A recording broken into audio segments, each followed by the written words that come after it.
Mr. President, you remember children separated from their families? This crisis is far from over. As a matter of fact, we found out that it's not 2,000 children, it's 3,000 children. And a district judge in San Diego has ordered the administration to reunite all of the families who were separated at the border by Thursday. Yet, with the deadline looming this week, the administration continues to cite the many obstacles it says that are hindering the work they are trying to do to comply with the court's order. Now, when I went to the detention center in Homestead, Florida, and they said that they were going to reunite the families right thereafter, that's more than a month and a half ago.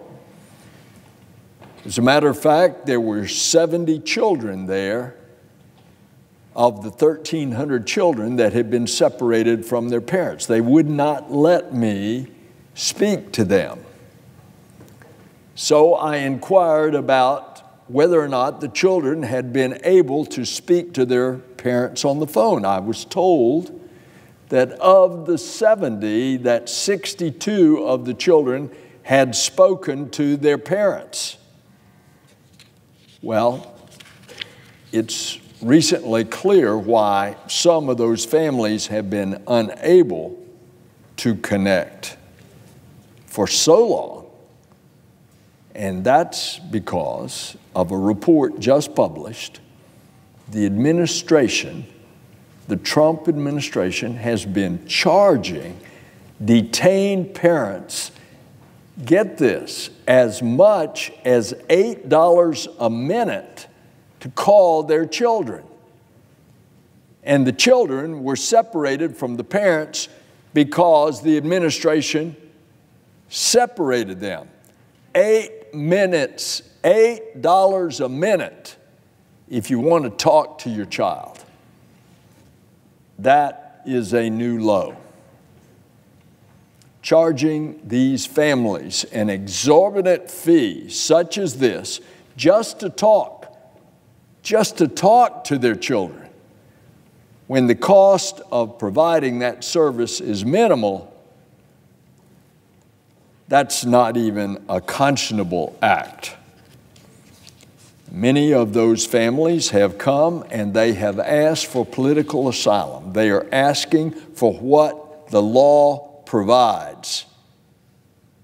And yet we have separated the children from their parents and preventing those parents from simply using the telephone to contact their children.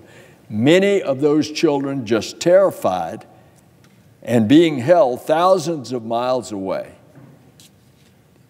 It's not only unnecessary, that is just simply cruel.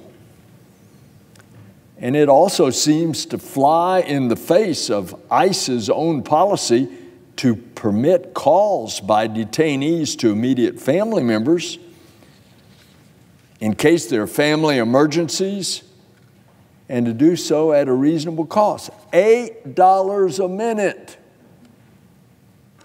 for poor families that don't have a dollar, much less $8. Well, a bunch of us in the Senate have now sent a letter urging the administration to stop this ridiculous practice and allow those parents the ability to talk to their children. The list of obstacles that this administration claims that it is facing in order to reunite the families, it seems to be never ending. But I would suggest that the list of obstacles the administration has created for these families to overcome just to see their children again seems to go on and on. As a country, the United States is better than this. We should be making it easier for these families to reconnect and ultimately bring them back together, as the court has ordered. There are many in this chamber that would certainly join with me. We're not going to turn our back on these children. We will continue to fight to ensure that they and everyone else is being treated the way the American people want them to be treated. I urge this administration to do the same, and I urge the administration to pay attention to the letter by a couple of dozen senators that is coming to them today. Mr. President, I yield the floor.